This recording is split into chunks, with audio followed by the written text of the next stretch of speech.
कहानी का नाम है स्वजाति प्रेम। एक वन में एक तपस्वी रहते थे। बहुत पहुँचे हुए ऋषि थे वे। उनका तपस्या बल बहुत ऊंचा था। रोज वह प्रातः आकर नदी में स्नान करते और नदी किनारे के एक पत्थर के ऊपर आसन जमाकर तपस्या करते थे। निकट ही उनकी कुटिया थी, जहाँ उनकी पत्नी भी रहती थी। एक दिन एक विचित्र घटना घटी। अपनी तपस्या समाप्त करने के बाद ईश्वर को प्रणाम करके उन्होंने अपने हाथ खोले ही थे कि उनके हाथों में एक नन्ही सी चूहिया आ गिरी। वास्तव में आकाश में एक चील पंजों में उस चूहिया को दबाए उड़ी जा रही थी और संयोगवश चूहिया पंजों से छूटकर गिर पड़ी थी। ऋषि ने मौत के भय से थर थर कांपती चूहिया को देखा। ऋषि और उनकी पत्नी के कोई संतान नहीं थी। कई बार पत्नी संतान की इच्छा व्यक्त कर चुकी थी। ऋषि दिलासा देते रहते थे। ऋषि को पता था कि उनकी पत्नी के भाग्य में अपनी कोख से संतान को जन्म देकर मां बनने का सुख नहीं लिखा है। किस्मत का लिखा तो बदला नहीं जा सकता, परंतु अपने मुंह से यह सच्चाई बताकर वे पत्नी का दिल नहीं दुखाना चाहते थे। यह भी सोचते रहते कि किस उपाय से पत्नी के जीवन का यह भाव दूर किया जाए। ऋषि को नन्ही चुईया पर दया आ गई। उन्होंने अपनी आंखें बंद कर मंत्र पढ़ा और अपनी तपस्या की शक्ति से चुईया को मानव बच्ची बना दिया। वह उस बच्ची को हाथों में उठाए घर पहुंचे और अपनी पत्नी से बोले, सुभागे, तुम सदा संतान की कामना किया करती थी। समझ लो कि ईश्वर ने तुम्हारी प्रार्थना सुन ली है और यह बच्ची भेज दी। इसे अपनी पुत्री समझकर इसका लालन पालन करो। ऋषि पत्नी बच्ची को देखकर बहुत प्रसन्न हुई। बच्ची को अपने हाथों में लेकर चूमने लगी। कितनी प्यारी बच्ची है, मेरी बच्ची ही तो है यह। इसे मैं पुत्री की तरह ही पालूंगी। इस प्रकार वह चुईया मानव बच्ची बनकर ऋषि के परिवार में पलने लगी। ऋषि पत्नी सच्ची माँ की भांति ही उसकी देखभाल करने लगी। उसने बच्ची का नाम कांता रखा। ऋषि भी कांता से पितावत स्नेह करने लगे। धीरे धीरे वे यह भी भूल गए कि उनकी पुत्री कभी चुईया थी। माँ तो बच्ची के प्यार में खो गई। वह दिन रात उसे खिलाने और उससे खेलने में लगी रहती।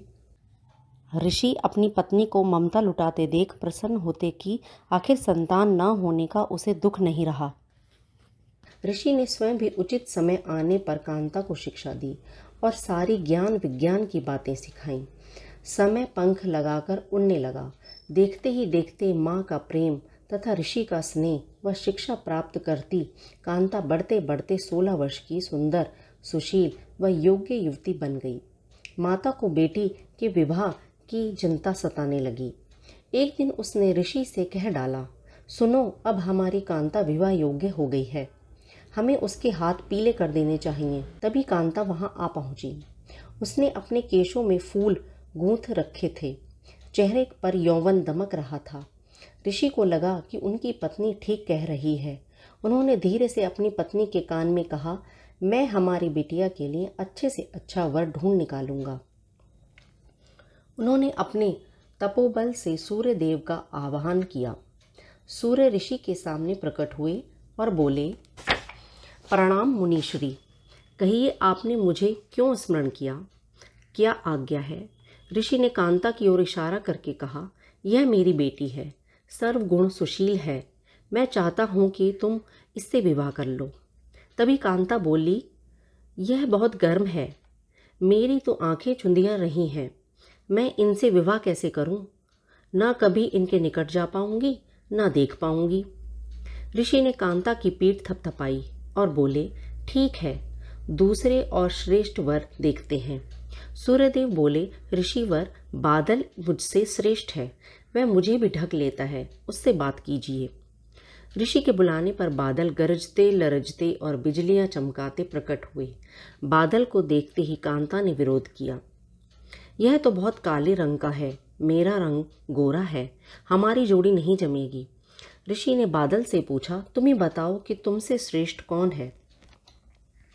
बादल ने उत्तर दिया, पवन, वह मुझे भी उड़ाकर ले जाता है। मैं तो उसी के इशारे पर चलता रहता हूँ। ऋषि ने पवन का आह्वान किया। पवन देव प्रकट हुए तो ऋषि ने कांता से ही पूछा, पुत्री, तुम्हें यह वर पसंद है? कांता ने अपना सिर हिलाया।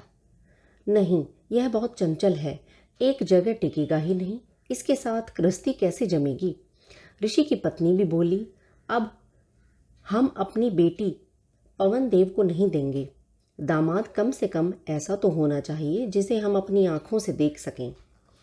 ऋषि ने पवन देव से प्रश्न किया, तुम ही बताओ, तुमसे श्रेष्ठ कौन है? पवन देव बोले, ऋषिवर, पर्वत मुझसे भी श्रेष्ठ है, वह मेरा रास्ता रोक लेता है। ऋषि के बुलाने पर पर्वतराज प्रकट हुए और बोले, ऋषिवर, आपने मुझे क्यों याद किया? ऋषि ने सारी बात बताई। पर्वतराज ने कहा, पूछ लीजिए कि आपकी कन्या को मैं पसंद हूँ क्या? कांता बोली, ओह, यह तो पत्थर ही पत्थर है, इसका दिल भी पत्थर का होगा। ऋषि ने पर्वतराज से उससे भी श्रेष्ठ वर बताने को कहा तो पर्वतराज बोले, चूहा मुझसे भी श्रेष्ठ है, वह मुझ में भी छेद कर कर बिल बनाकर उसमें रहता है।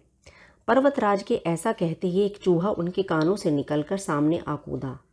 चूहे को देखते ही कांता खुशी से उछल पड़ी। मुझे यह चूहा बहुत पसंद है, मेरा विवाह इसी से कर दीजिए। मुझे इसके कान और पूंछ बहुत प्यारे लग रहे हैं, मुझे यही वर चाहिए। ऋषि ने मंत्र बल से एक चूहिया को मानवी बना तो दिया, पर उसका दिल तो चूहिया का ही रहा। ऋषि ने कांतों को फिर चूहिया बनाकर उसका विवाह चूहे से कर दिया और दोनों को विदा किया। इस कहानी से हमें शिक्षा मिलती है कि जीव जिस योनि में जन्म लेता है उसी के संस्कार बने रहते हैं, स्वभाव नकली उपायों से नहीं बदले जा सकते। धन्यवाद।